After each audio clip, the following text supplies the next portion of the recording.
Hi అండి, అందరికీ good evening అండి. ఈరోజు అయితే నేను వంట చేసి చూపిస్తున్నా ఫ్రెండ్స్. ఈరోజు కట్టెల పొయ్యిలో రైస్ అయితే వండుతున్నా ఫ్రెండ్స్. కట్టెల పొయ్యిలో వండిన అన్నం మన ఆరోగ్యానికి ఎంతో మంచిదండి. మేము ఎప్పుడు కట్టెల పొయ్యిలో వండుకుంటాం ఫ్రెండ్స్. ఈరోజు మసాలా దినుసులు ఎందుకు చూపిస్తున్నానంటే ఎండు చేపలు వంకాయ కూరలోకి మసాలాను అయితే రెడీ చేస్తున్నానండి.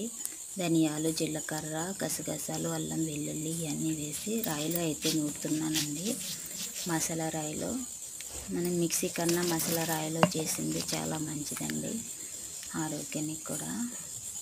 చూడండి, ఆనియన్స్, తరిగిన వంకాయ ముక్కలు, టమాటా ముక్కలు, అలాగే ఎండు చేపలు కానగంతలండి.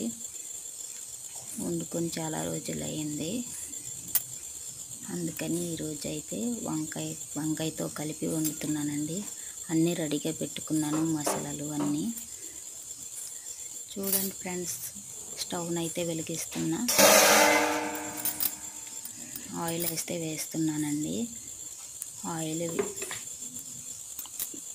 ఆయిల్ వేసేస్తున్నాను. ఆయిల్ వేడవగానే ఎండిన చేప ముక్కల్ని కడిగి పెట్టుకున్నాను కదండి, అవి వేసుకున్నాను. బాగా వేయించుకొని పక్కకి తీసుకున్న తర్వాత అయితే బ్రౌన్ కలర్లో వేగినాయి కదండి.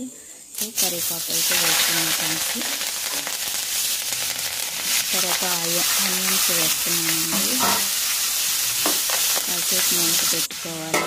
ఆనియన్స్ బాగా బ్రౌన్ కలర్లో మగ్గే వరకు. బాగా వేగినాయి కదా ఫ్రెండ్స్, బాగా వేగాయండి. తర్వాత వంకాయ ముక్కలు వేసుకున్నాను. వంకాయ ముక్కలు వేసాను కదండి, అటు ఇటు తిప్పి కాస్తంత 5 మినిట్స్ మూత పెట్టుకోవాలండి. చూడండి, బాగా బాయిల్ అయ్యింది, బాగా మగ్గింది కదండి. ఇప్పుడైతే టమాటా వేస్తున్నాను.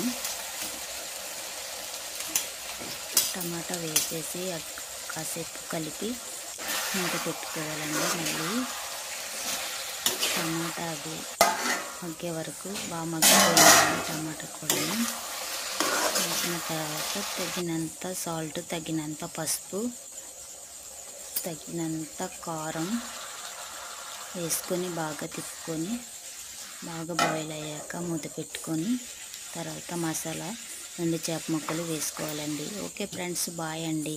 నచ్చితే లైక్ కొట్టి